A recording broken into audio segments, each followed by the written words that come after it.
G'day guys. Today I'm finally getting around to making a video that is one I've wanted to make for quite some time now. It's one I've really struggled to make though for a couple of reasons. Firstly being technical reasons. I'm a very average video maker at best of times and I've got very limited access to equipment. I mean, as it is, I'm talking to you right now on a webcam on a laptop. But the other reason it was hard was for personal reasons, because it's actually a video about a crash that I was on scene for, involving one of my very best friends and my wingman, Otto. You guys would have seen him many times flying with me in the Bush Cat. So, yeah, I guess I'm just going to wing it. I'm not going to be too worried about this video coming up in super professional quality because that's why it's taken so long to get out.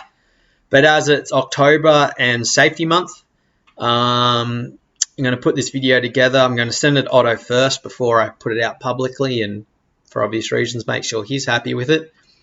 And then hopefully I'll be able to share it with you guys and just see what you can take from it.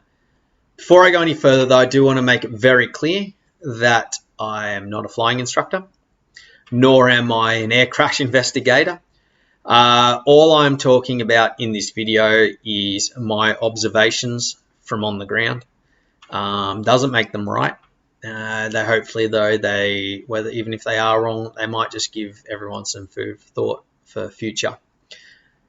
However, this will be one of those things where I'm sure we're going to have plenty of armchair experts. And yeah, I mean, I guess there was definitely things in this. The whole reason there was a crash was there was things that could have been done differently. But the point I want to get across more than anything in this video is how easily these things can happen. Because while there are things that could be done differently, there's things that we could all do differently in every flight. And eventually you're going to get the Swiss cheese model and those minor things are going to add up. And that's what happened here. You had a few minor things that ended up resulting in another minor thing that just on this day had catastrophic consequences. And there's a few other things involved, that we'll get to as this video goes on, that, okay, even though this accident's happening, a couple of things that if they were different would have resulted in much less serious consequences. Before we go on, though, more importantly, let's start with the important stuff. Otto's okay. Otto had a good few months recovery, but he's okay now. Any minute now, he's going to get his new plane. He'll be back in the air, and you'll be seeing a Bush Cat on my wing again before you know it. But as far as this video goes, let's just start with the only footage we have of the accident itself.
So now that you've seen the accident, or at least heard the accident, I should say, and more importantly, you've seen the lead up to the accident, we'll go to some footage of the same spot that I got on my GoPro not long before this accident. I landed there myself, and that'll give you a bit of an idea of what the spot actually looks like.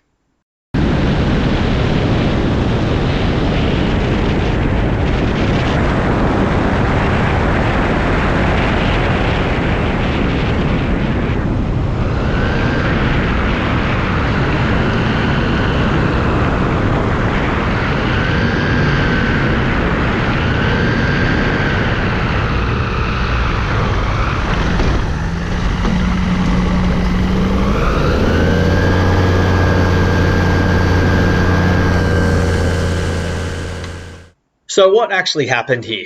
Well, let's start with a bit of background on the day. As I said, it was Australia Day 2020, January 26th, and it was not long after the bushfires had ravaged everywhere, but also this area in southern Queensland called Arutula. And we had a friend of ours who's got he's got a property nearby with a bunch of strips on it, great place to fly, and we all decided to go up there for a bit of a catch-up. I did a bit of flying in the morning, and then later that day for lunch, we went into Arutula, where they were having a bit of a fundraiser and trying to do a bit of a Kickstarter for the town, bring some life back into the town after the fires, because they'd actually been completely cut off from the area, and they were really struggling. So I thought, what a great thing to do on Australia Day. So we went up there, went up in the morning, and ironically, the very last conversation Otto had with me before we got in our planes to fly to Arutula was, I've got to hurry up and order that helmet. And anyway, we got up there and we had a great morning, catching up with friends, and we were just flying around and checking out some of our friends' trips. I'd just gone around for a bit of a fly. We were just going one at a time just to keep good separation. And Otto went after me. And as you can see from the footage, you saw he'd land in the first spot. It's doing nothing extreme. None of the strips are really hard spots. There are some harder ones, but certainly not the two that you saw in that video. They're both air strips, more so than off-airport spots. I mean, they have their challenges. They're both one-ways, really, and they're both uphill. But, on the scale of what off-airport flying can be, they really were nothing wild. So Otto went after me, and that video commenced at his third landing, which was one of the airstrips. Took off from there and was going into what would have been his fourth landing. And we'll go to that point and we'll start talking through my observations of what happened. As I said, whether or not they're right or wrong it doesn't really matter. Hopefully that it's more to the point that of what I have observed, hopefully someone might be able to take something from it. So as you saw from when you watched this video earlier, when he approached the spot that you're looking at now, he had big, long, steady approach right into it. Even right now, he's backtracking and using every bit of strip available, despite the performance of the aircraft. So there's nothing extreme going on here. But after he takes off, this is really where, in many minor ways, it starts going wrong. So firstly, look at the angle of the windsock there. As he does approach the next strip, he does have a very minor tailwind. Now that's very common and something we're very aware of when flying in, but it does play a part. When he's made this turn, it wasn't very sharp, but it could have been wider, which would have given him a longer approach. But more importantly, look at the height. This is probably the biggest thing. Could have been higher. Now what that means is, as he's coming into this uphill strip, instead of having a nice steep behind the drag curve approach, he's got to drag it in by sticking his nose up fairly high in the air to get the slow speeds, which really reduces his visibility. Now he's approached here, you'll hear him, he'll bounce, which isn't the end of the world. Hear that power going back on. That's where it really goes wrong.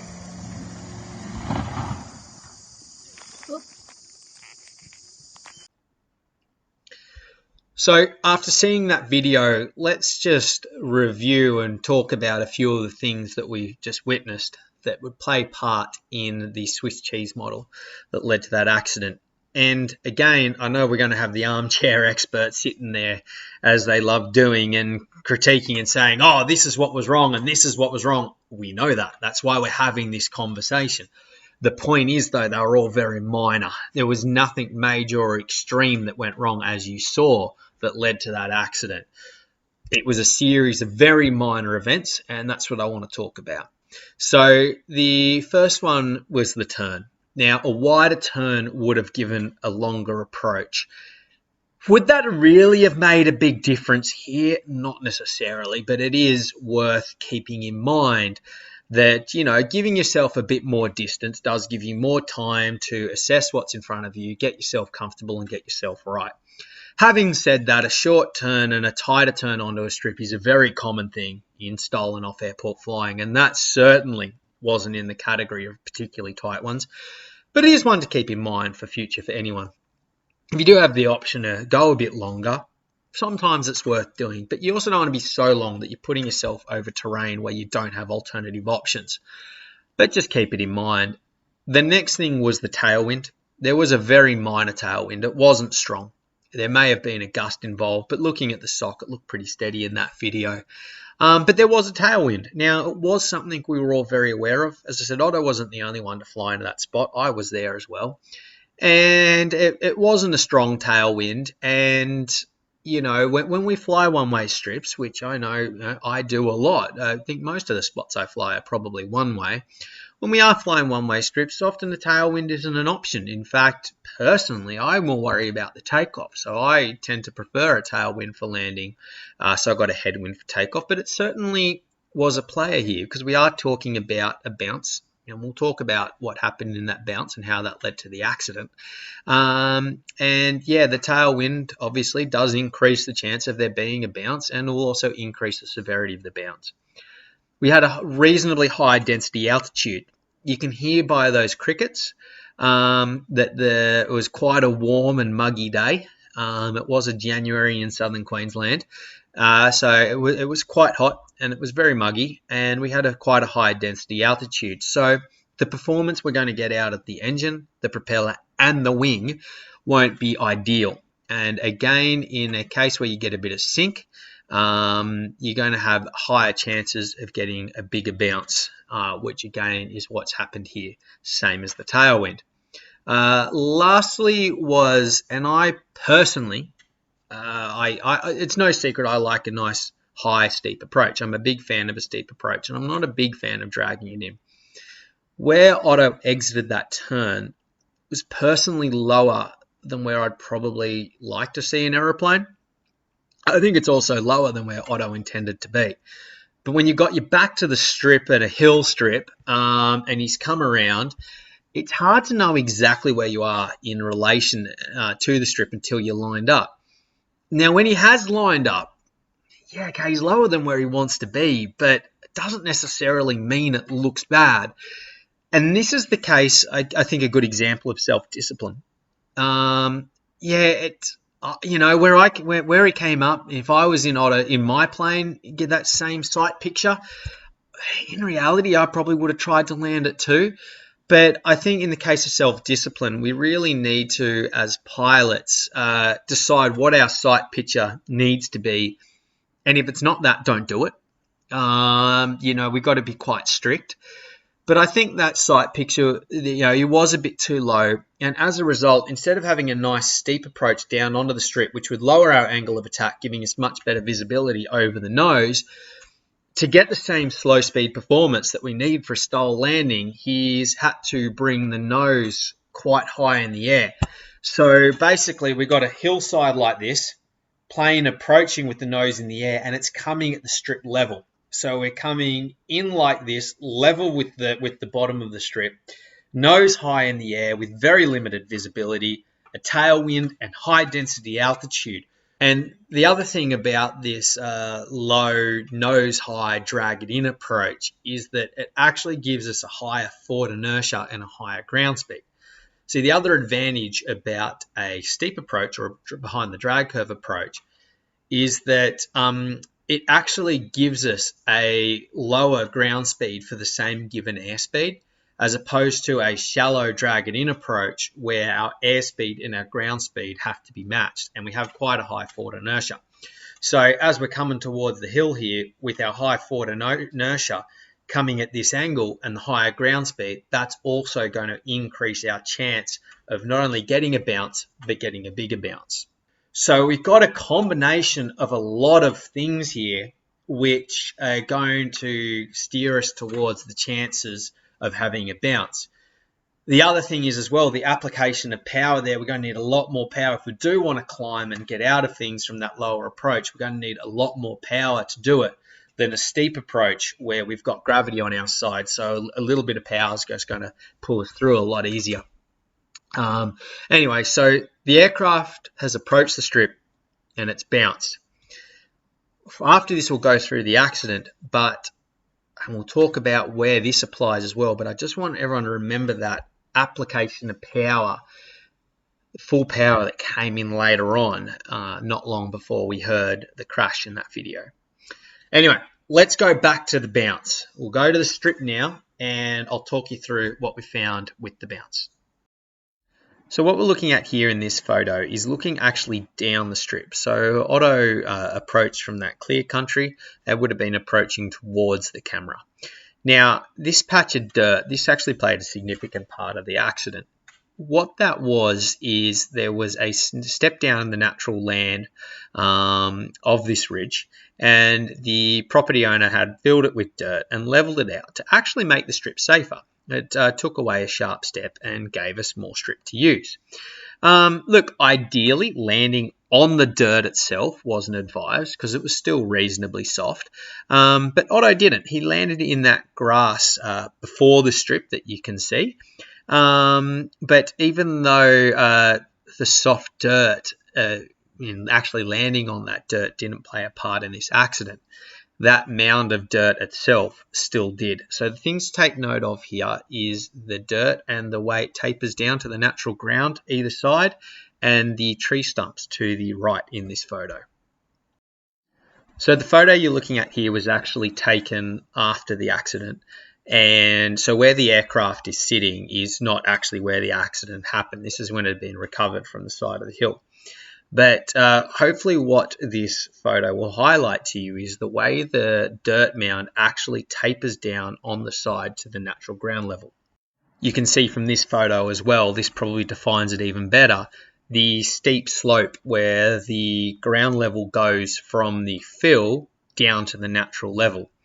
Now, the keen eye may notice wheel tracks on the side of that hill.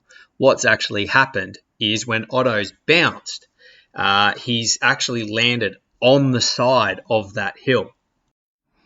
You can see here I've actually highlighted where the wheel marks went. So he's bounced on the grass before this hill. He's not quite on a straight line. You can see he's not far off center, but he's not quite on a straight line. And when he's come onto this slope, as I said, you can see the wheel marks, and I'll go back to the other photo as well. What that side hill has done is it's actually steered the aircraft off to the left and off course. And as you can see, that's now not pointing at ideal terrain. That particular area of hill had had a number of trees cleared, just being dropped, leaving a lot of stumps.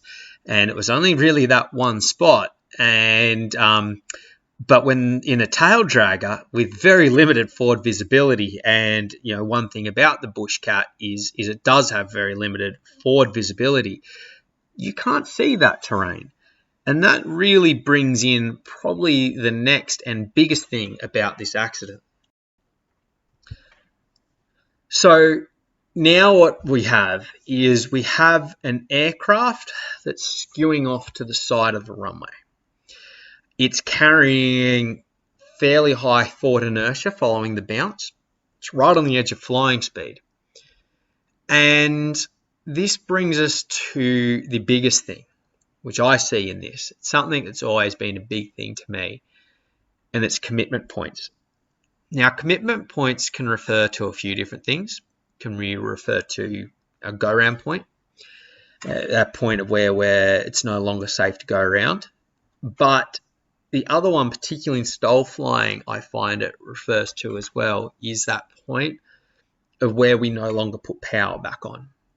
Now, I want to jump in early and say that I'm not saying what should or should have happened here. To me, with my personal commitment points, I would say that on a strip like that, once the power comes off, the power doesn't go back on. Now, the reason for that being, Greg Miller in the Big Rocks Long Props videos, which if anyone watching this hasn't seen, it's just amazing video series, and I strongly recommend everyone to watch it. So he points out, we're flying in these STOL aircraft. We're flying at such slow speeds that if we do have an accident once we're on the ground, that the truth is they're going to be fairly low impact and fairly low inertia. We're probably going to bend our aeroplanes and very well likely might write our aeroplanes off. But in most STOL airframe designs, I guess where it's not likely, though, that us as pilots or passengers probably going to get bunged up a bit. But at our low inertias, it's most of the time at that point not going to be too severe. But by throwing more power in, by putting the power back in and try and get out of these things, particularly on one-ways where, they're called a one-way for a reason, that instinct to want to put power in and fly it out, all we're actually doing is adding inertia and adding energy into the situation and only increasing the severity. Apologies, guys, I'm rambling here a bit. But when we refer to Otto's accident here, okay, so yeah, as I said, my personal opinion is the power shouldn't have gone back on. But we need to think about his sight picture. Now, what Otto's seeing here, we'll start with, is very limited. Tail dragger, and particularly an aircraft like the Bushcat, does give us very limited forward visibility. We're talking here about nanosecond decisions as to what we're going to do. And what Otto's seeing is blue skies, descending terrain. He's not seeing tree stumps and small trees like we see in hindsight. So he's right on the edge of flying speed, carrying good inertia, looking at blue skies. Would I, in reality, thinking back, have put the power back on? I'd like to think not, but I probably, very likely could have. It is hard to say, and I think it's hard to judge the man or anyone in that situation if they did. And I guess that brings us, to me, back to our self-discipline. Self-discipline I was talking about before. It's all easy to judge these things and comment now in hindsight, but we've all just got to set, whether or not you would put power on in that situation or not, that's up for you and each individual to decide. But we need to think about these things, whether it be go rounds or the point where, adding inertia to a situation is only going to make it worse, well in advance.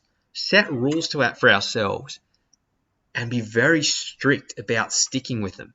As I said, for me, I would say not to put power back on in that situation. And it's crucial for reasons like this that I stick to them. If I'm in that situation and I've said I'm not going to put power back on, that power doesn't come back on. But the power did go back on, so let's talk about what happened there.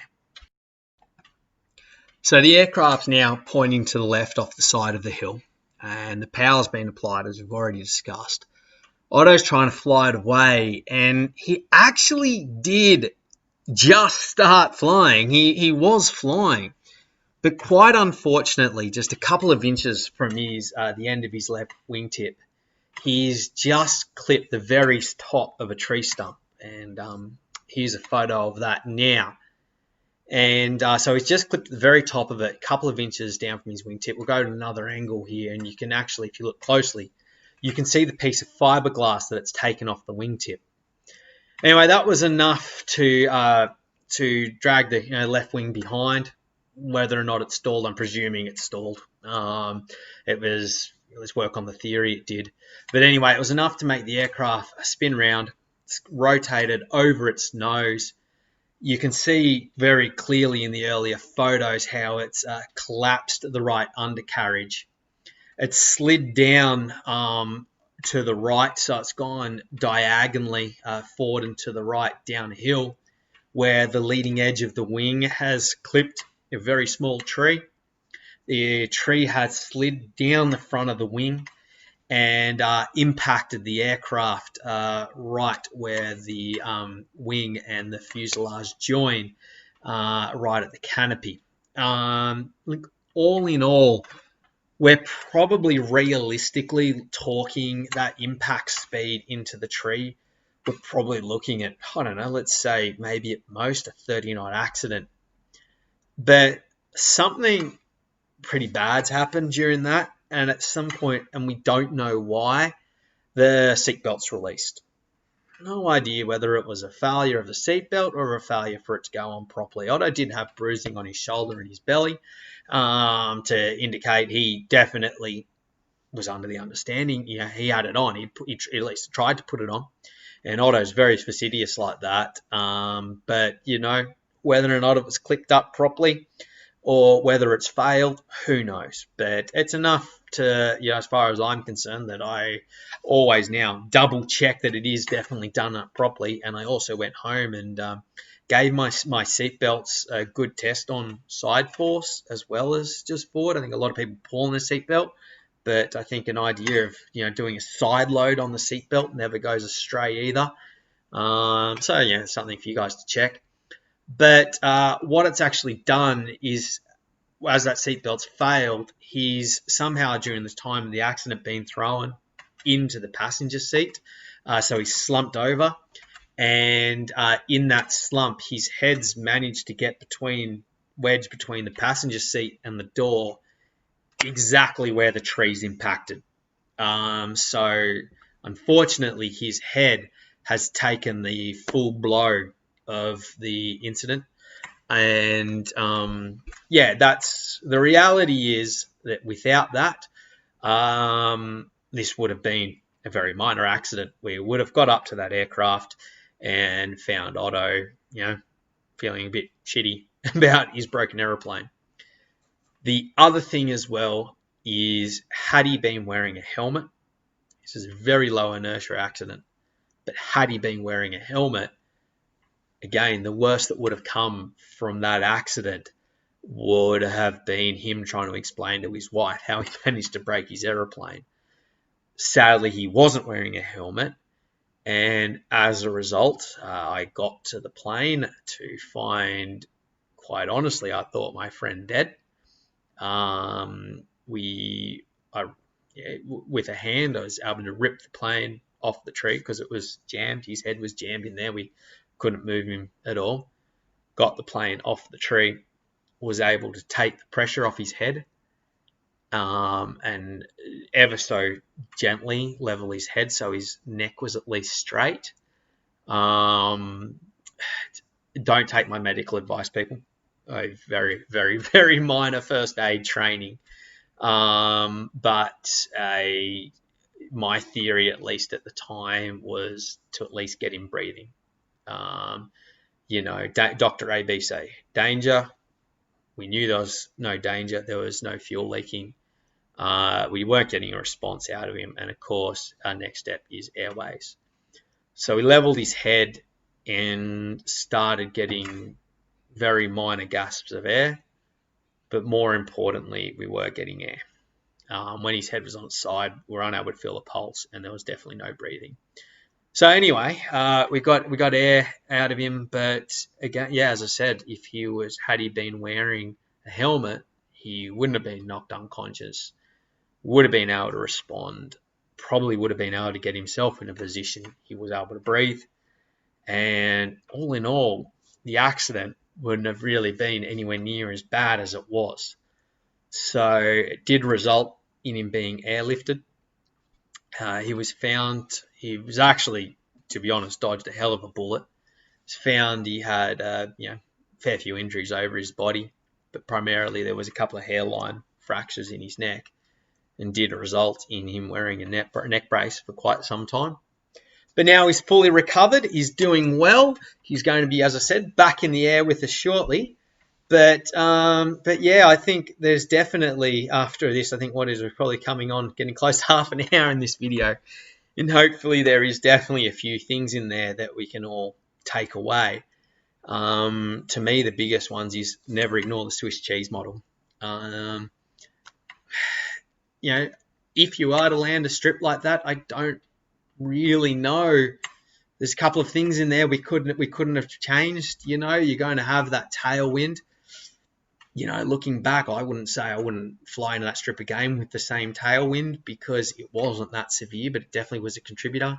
We had high density altitude. Well, we can't control that. You know, it was an Aussie summer. It's you know, my mates in Idaho are flying day to day in density altitudes less than we get at sea level over here. So that's just a part of Australian flying. I do think the approach, as I said, to me was probably a bit low, and that could change. But in that Swiss cheese model, there's not a lot there that could be changed other than the height. So it's worth always remembering that these things add up and they can all be players. But then after the bounce, I guess the biggest lesson there is to put on power or not is your call. But that discipline of commitment points and making that decision of what's better? Am I better off adding airspeed, power, inertia, and energy into this? Or what point do I say, no, that power's not coming back on? And also at what point do we go around and when we set these rules for ourselves, sticking with them? I think it's important that we check our seatbelts. I know a lot of guys now after this accident, closer friends who have known these details for some time, have gone and reviewed their own seatbelts, tested them, and while they did pass standards, they found either that their seatbelts aren't always clicking in properly. They thought they were. Or a couple of them have, failed from side loading. So they've either changed or at least been a bit more thorough about checking our seatbelts. There's definitely a massive lesson in that. Also checking for sun damage on seatbelts. Really give them a good yank. And a lot of the times, I remember in my Drifter, quite a lot of UV damage around where it joins onto the airframe. Definitely check that as well, because while your seatbelt might hold you in firmly when you're trying to move around, is that going to be enough to hold you in a high impact accident? But lastly, to me, I think the biggest one is helmets. And, it's no secret, I'm a big advocate for helmets. Whether or not you want to wear a helmet, that's up to you, and I will never judge anyone whether they do it or not. But hopefully this accident is enough to at least make you think about it. As I said, this is the actual point where the damage happened here was at a very low airspeed, very low inertia. As I said, it doesn't take much speed for these planes to fly, and the plane's already cartwheeled before it's hit that tree, so it's already started losing a bit of speed. And it was still enough that I've got to be honest, the chances of his survival here, it was luck of the draw. I think he's done pretty well. I don't think they were great. It could have been a lot worse quite easily. If he'd been by himself, we hadn't got to him any quicker than we did, then again, the chances of survival were even lower, or at least permanent brain damage. And, the difference would have been wearing a helmet. It would have been walking around just swearing about a broken aeroplane. A lot of guys watching this are going to be flying a plane a lot faster than a bush cat. It's only going to have higher impact and higher inertia, whatever the accident is. Can't really see where a helmet could be a bad thing there.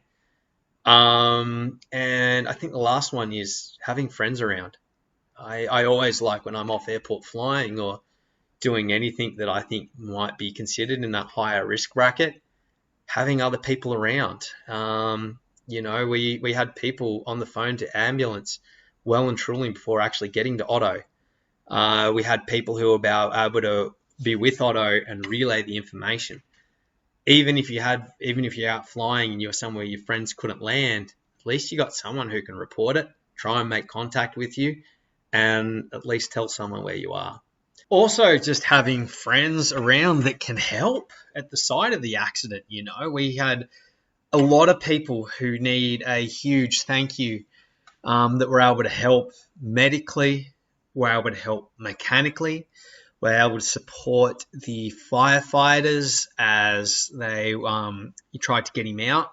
The plane, large parts of the plane had to be disassembled to get him out, and we had people who knew aircraft who could help with that. So just having aviation friends around was just, potentially the difference of life and death. And there are a lot of people that I know Otto has both said and would like to thank again for helping, and also I would like to say thank you for helping my friend. But anyway, look, yeah, hopefully, I think that's enough. This has been very long-winded and probably the most long-winded video I'll ever make. But hopefully anyone who's stuck through this long has something they can take away from it. I really personally do feel this is one of those accidents that are just a reminder how simple these things can happen. As I want to reiterate, there's been nothing extreme that's gone wrong here. There's nothing really you can judge anyone on, and I just think it goes to show that, all these little things that we're willing to accept can add up. One day that Swiss cheese model will line up, and we might get away with it, or it might go horribly wrong, as this has. So it's just important to acknowledge all these individual risks, decide which ones we can't change, which ones we don't need to change, and which ones really, where possible, want to mitigate. So thanks for sticking through this long. Fly safe, guys. I don't want anyone else making one of these videos. And let's go back to our fun adventures up over down under. Catch you later.